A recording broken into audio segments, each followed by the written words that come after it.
Morning, even afternoon, we got a banger for y'all today, baby. Got a video from T-Dog here, as always, putting his YouTube in the description, his links. Be sure to go check him out, man. He does a video here talking about every broken gun throughout Call of Duty's history. The very first Call of Duty to current Call of Duty, what the most broken gun was in that game. Let me know in the comments if you think he missed some. I hope y'all enjoy this, man. If you do, hit the like, hit the sub. Most importantly, be sure to tell somebody you love him. I'll catch you in the next one. From the outrageously OP shotguns of MW2 I've done to a the video, less memorable pre-patch. I think it was Ornery's, and Ornery's, I'm pretty sure his was like Warzone guns that were broken. This is like the entire history throughout Call of Duty. So obviously the models are going to be in here. I'm assuming NoobTube from MW2, SMGs some stuff that like that. dominated the first few weeks of each Black Ops game. There's a reason that every single update comes with an essay's worth of nerfs and buffs. I mean, Call of Duty's over 20 years old after all. And with decades worth of weapons, chances are that some of them are gonna naturally reign supreme. Javelin. Oh my God. Today, we're gonna go over the complete history of the most overpowered, meta-defining, and just downright broken guns in every Call of Duty. Hey, quick interruption. If you like Call of Duty and you like podcasts, I started my own called Going Dark. The links are gonna be down in the description. Go follow and subscribe. Back to the video. We're gonna start off with the godfather of modern COD, Call of Duty 4, where you probably already know the classic M16 was an absolute powerhouse. UAV recon standing by. Our UAV is online. I see these old clips of back in the day, old Call of Duty. This thing was in your hands. It's crazy how simple gaming used to be. If you weren't dominating back in the day, that's because this is what you were up against. Simple. I mean, the thing killed at one burst at a time, where a lot of us were still trying to figure out how to connect our Xboxes to Xbox Live. Combine this thing with stopping power, and there was just no competing with it. Zero recoil, high damage, and nowhere to hide. For World at War, we're gonna have to go with the MP40.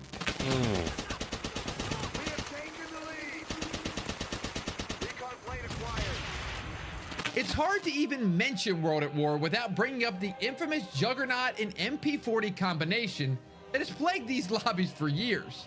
The MP40 was clearly the go-to SMG, but even then, it wasn't the most overpowered when going up against even in more recent Call of Duty's, the MP40 has been really good too. When running Juggernaut, you could tank a few more hits before dying, so that would give you enough time during the gunfight to get another few shots out with the MP40's faster fire rate. Just tell me to turn the volume down. You had no business surviving. If this game was before your time, just Google MP40 and Juggernaut, and you'll be slapped with hundreds of forum posts from 15 years ago complaining about the combo. But also, others would give in to their intrusive thoughts and suggest one of the worst classes I can even imagine.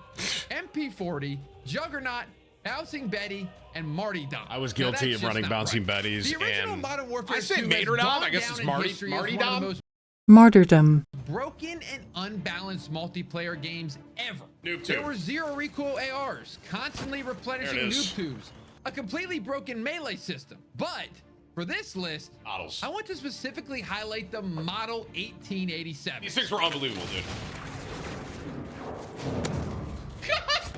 These things were monsters and wildly unrealistic. At launch, there was also a bug in the game that gave them literally infinite range. They were shotguns that you could dual wield and snipe with.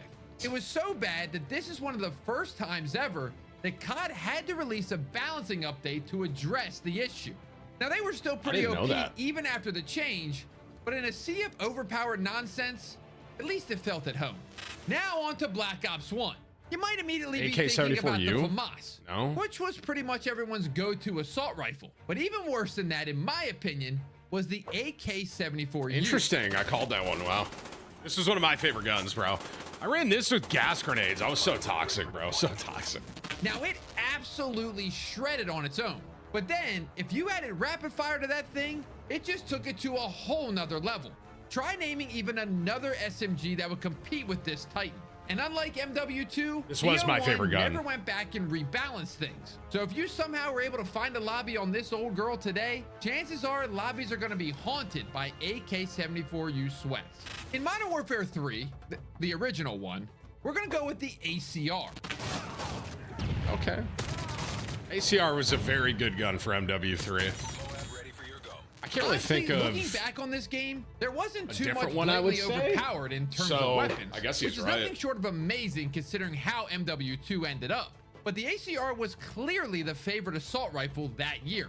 With its lack of recoil and pretty decent damage, the gun was by all accounts a laser. You see an enemy, you click on them, they die. That's all there was to it. Then there's the good old Black Ops 2. You might think something like the MSMC would take the spot as BO2's most broken weapon. I want to see if I can call this. Hang on. It's funny. I probably would have said MSMC. EDW? But if so, you clearly weren't around on launch. Because for the first few weeks, the PDW was just Hey, I'm pretty good at this, huh? insane. Hey, bro. You can tell I played some Call of Duties, With huh? a default 50-round mag and a pretty fast reload, that meant you didn't have to waste your time with magazine attachments at all and could slap rapid fire on that bad boy just to melt people. It was all fun and games until Vaughn went in and rebalanced a slew of weapons just in time for the Christmas noobs to flood the servers, and the PDW was thrown more into the middle of the pack with lower damage and higher recoil to compensate. COD Ghost had a similar story with the MSBS. Honey Badger. I would have said Honey Badger. One of my favorite guns in this game. On launch, the MSBS would kill in sometimes as little as 2 shots. That would mean you could kill in one burst even if you missed with one of its 3 bullets. Now, to be fair, Ghost already had one of the fastest time to kills of any COD to this day. But still, this thing just wreaked havoc. It didn't last long though, with Drifter and other COD YouTubers of the time making videos explaining how broken it truly was. This resulted in an update to rein it in. And now we're getting into the jetpack CODs. Advanced Warfare's most OP weapon was the Bow 27's Obsidian Steed. That's fair enough. Wasn't this the one that had the pay-to-win blueprint too? As the first game featuring weapon blueprints, AW definitely had some balancing issues to work out. I think you could buy a bow that was broken. And made some wildly broken ones, including the ASM-1 Speakeasy and the marginally more OP Bow 27 Obsidian Steed. Buffed the gun's damage immensely with very few drawbacks, like the rate of fire slowing down a hair, but only for the first 4 bullets. And conversely, the Speakeasy lowered its weapon's damage, but increased the rate of fire dramatically. 2 sides of the same OP coin. What's extra bad about these is not everyone had access to it, because it was only available in supply drops. So, the only ones dominating lobbies were those lucky enough to roll it. What a crazy era of Call of Duty that was, bro. Black Ops 3 had an absolutely busted weapon off the rip with the Vesper. I forgot about that.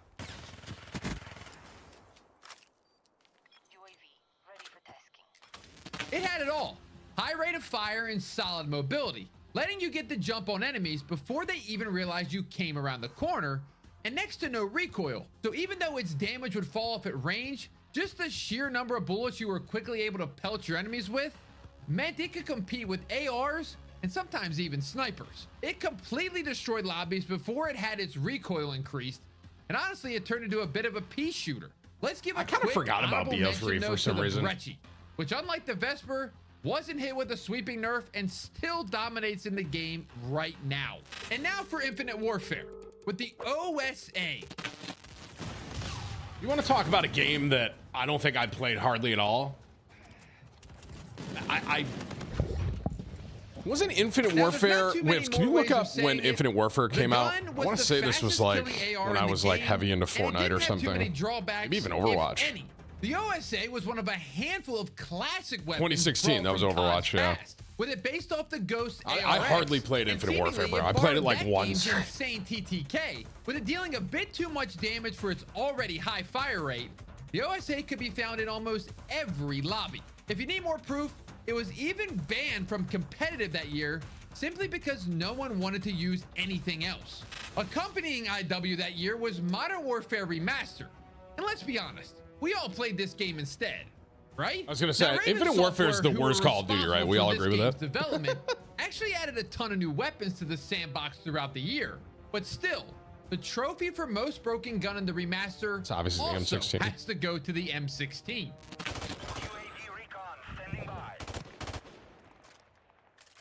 Which actually somehow got better in the remaster because everyone's connection also got better. meaning a 3-shot kill sometimes even turned into 2.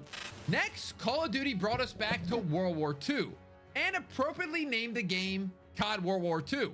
This game was best known at launch for an outrageous amount of Dragon's Breath shotgun spam.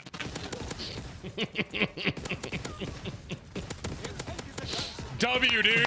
Good gameplay. Good gameplay. The game would give everyone with the Expeditionary Division a free fire shotgun if they chose to use it. And they definitely chose it. A lot. And while the fire didn't actually add as much to the gun's damage as you might think, just the visual clutter it created was enough to send controllers through some TV screens. Black Ops 4 had some of the worst monetization practices in Call of Duty. And unfortunately, the most broken weapon in the game was locked behind its monetization model in weapon reserves. The Stingray, which thankfully you can now purchase with a weapon bribe, was almost inaccessible to most of the player base during the game's life cycle. I did not know that. Which means that unless you were grinding this game day and night and also were willing to shell out a bit of cash on it, you probably didn't even have a chance to compete. The Stingray is a 2-round burst projectile weapon, which means you need to lead your shots a little bit. A mechanic that the devs figured would be enough of a drawback to make the rest of its stats OP. That means that if you played with the weapon enough to master the projectile timing, or just had a bad connection so you're used to leading every shot, nobody would even stand a chance. In 2019, COD rebooted the Modern Warfare franchise. And this is where we started to see a lot of the core of what makes modern Call of Duty. What gun is this going to be? What's that one that you can shoot through walls? Is it the Val? VAL? Is that what I'm thinking of? Is that the gun for MW? Modern Call of Duty. Like the Gunsmith, seasonal DLC weapons, and constant balancing updates. But hidden in all that, Infinity Ward dropped what might be the most OP gun of this era, the AS Val. Man, I know my broken guns, dude. Coming with an integrated suppressor, this thing could shoot through walls. And because it was part of the final major update of the game, that meant that devs really didn't care much to rebalance it after the fact. Dude, pre-patch when you could wallbang rocks was so cool. And the so community stupid fun. did move on to Black Ops Cold War, where the Tech 9 would just dominate. Yeah, that's fair. This will shock you, but the Tech 9 was actually a DLC gun. I know, right? Can you believe it? COD putting the best guns as a DLC to make you grind or pay for it? No way. That doesn't sound like them. Despite being an SMG that leaned closer to machine pistol than most, the Tech 9 would constantly 3-shot people across the map, all with almost no recoil either. And it serves as another weapon that released too late, and the devs just never got a chance to go back and fix it. For Vanguard, I've got to go with the Automaton. That's fair. That was one of my favorite guys. Cooper Carbine's kind of a close second for me on that. First seen in Actually, COD wait. What was the, were there akimbo shotguns in this, in Vanguard? There were akimbo what were those shotguns, bro? I'm actually going to disagree with this one. It was the ones I nuked with in Vanguard. I got a nuke. Whips, can you look it up? I would say those were the most broken for Vanguard, though. Thankfully was a default weapon on launch, which means you didn't need to get lucky with a supply drop or get it in a battle pass like years prior.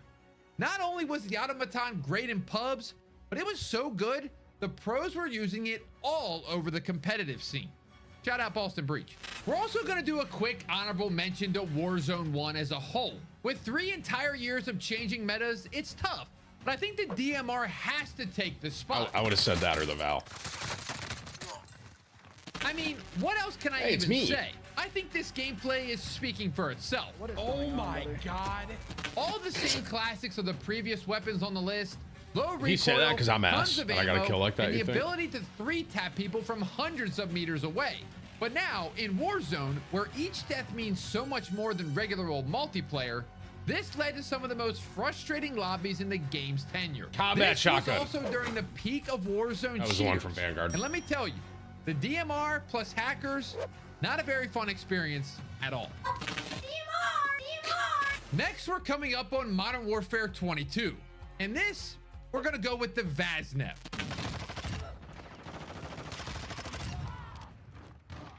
Are we sure there's even other SMGs in the game? Because I can't remember them. And with MW2's gunsmith and weapon tuning letting you change every little thing about the gun, there's no shortage of weapon builds and meta videos out there showing you every single sweat exactly the knobs to turn to make this thing as OP as possible. But wait, a high rate of fire submachine gun on the AK platform? Sounds familiar. And lastly, for now, Modern Warfare 3. What do you say for this? Now, this game is still only in its 3rd season at the time of making this video, so there may be something to come out later to blow this thing out of the water. But right now, the thing plaguing MW3 lobbies, of course, is the longbow. Did you know that this thing is supposed to be a sniper? Because you can take this thing on shipment and still drop 50 kills with it, no problem. And again, I mean, this thing I don't comes know with what a I'd 40 say round is the most magazine. broken thing. Did they really expect us to not run around That with D it? tier, the new Now, gun it they did added, recently I'd get probably nerfed go a with that bit, right now. But as with a lot of guns on this list, it just went unchecked for far, far too long. It's a good Thank you all video. for watching. If you enjoyed this I- video, dude, I make called sure a you lot like of it. those, It really man. helps me out. Subscribe if you're new, and also comment down below. What's the most overpowered weapon in Call of Duty history? What's your favorite one? Thanks for watching. We'll see you in the next one. I called a lot of those, bro. I know my broken guns.